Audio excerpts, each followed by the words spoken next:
Good morning friends. Good morning friends. இப்போ வந்துட்டு government salary அக்கௌண்ட்டுக்கு வந்துட்டு நம்ம இன்சூரன்ஸ் வந்துட்டு கவரேஜ் கொடுக்குறோம். அதில் ஒரு சில வந்துட்டு கட்டுப்பாடுகள் இருக்கு. அதாவது எப்படின்னா, நம்ம வந்துட்டு ஏடிஎம்ல அக்கௌண்ட்ல வந்து ஃபண்டு வந்து விழுந்துரும். நம்ம ஆன்லைன் டிரான்சாக்ஷன் தான் மேக்ஸிமம் எல்லாமே இப்போ பண்ண ஆரம்பிச்சிட்டோம். அப்ப அந்த வந்துட்டு அதனால வந்துட்டு ஏதாவது ஒரு ரிஸ்க் நடந்துச்சு அப்படின்னா அதுக்கான இன்சூரன்ஸ் கவரேஜ் வந்து நமக்கு கிடைக்காது.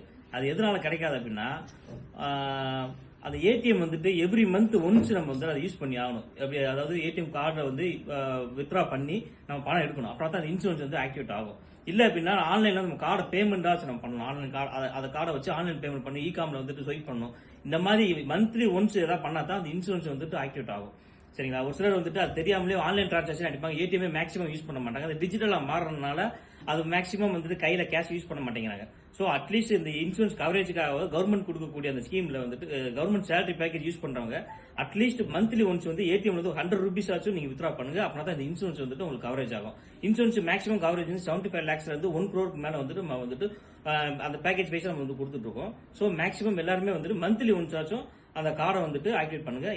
ஏடிஎம்ல போய் தாராளமா போய் எடுத்துக்கங்க. ஒரு 100 rupees எடுங்க. Okay, thank you.